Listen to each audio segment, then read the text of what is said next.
What's going on, family? We taking a trip to the West Coast. Blueface, Adin Ross, the messy fallout, man. Blueface said he didn't get paid. He stood on business.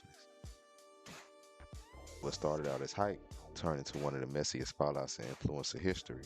After losing a high-profile boxing match under Adin Ross and brand Rich Banner, Blueface and Adin Ross went from collaborators to enemies. So what really happened behind the scenes? And why did this fight destroy their relationship? Let's break it down. Prior to the fallout, Blueface and Adin Ross had a mutual beneficial relationship. Adin had brought Blueface onto streams and promoted his fights, and even gave him massive exposure to millions of viewers.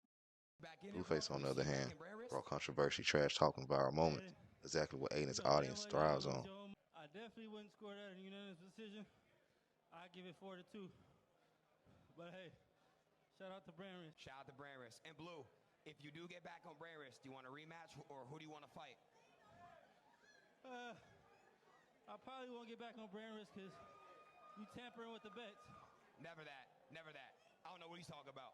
Thing was leading up to one moment, the Brand Risk boxing match. The fight was hyped as a big win for Brand Risk, clips going viral, expectations sky high. But once their bell rang, things didn't go as planned. Blueface lost the match, and the loss wasn't just physical. You see, it was publicly embarrassing and even expensive.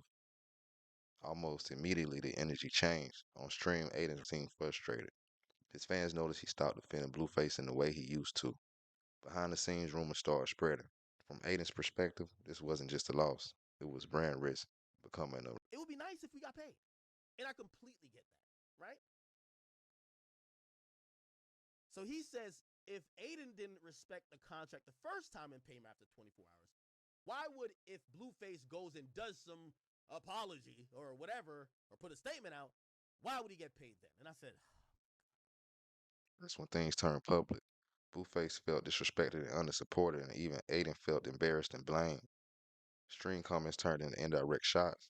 Shots turned into straight up disrespect.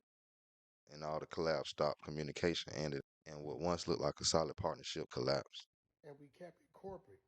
Adin, nothing in the contract supports what you're talking about.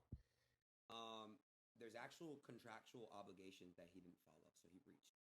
He was supposed to wear a rain patch on his shorts. He didn't, and he's gonna have to pay $100,000 for that. He breached another confidential, like he can't speak about anything, money, how much he got paid or whatnot. And we asked him to retract his statements, and he didn't. We gave him some time. We didn't want to do it. Now we're gonna do it. So, yeah, we tried. We tried working with him and Whack, and they weren't really fucking with it, and they didn't want to work with us. So, sucks. But yeah, we tried. I literally wanted to pay him multiple times. You could ask Ack. Every fighter got paid after Brand Risk. Every fighter. Everybody's paid except him. Why? Because you can't go around saying that shit's rigged, and you can't not wear a rainback patch on your shorts when you contractually sign an obligation. And yeah. Was Blueface wrong for not taking the fight seriously, or was Adin Ross wrong for turning his back the moment things went bad? You let me know what you think in the comments. And if you want more influencer boxing breakdown, make sure you like, subscribe, and turn on post notifications. In my opinion, of course, really sucks. Chamberlain throwback match my Rolex. Everywhere I go flex, valet park on some low shit. Whole lot of smoke in that Rory, that thing poke. Burning rubber, wearing cameras, they was undercovers. Under pressure, made statements turned on their brothers. Never judge you, but the streets will never love you. I wonder what it come to in your brain for you to run to. Once to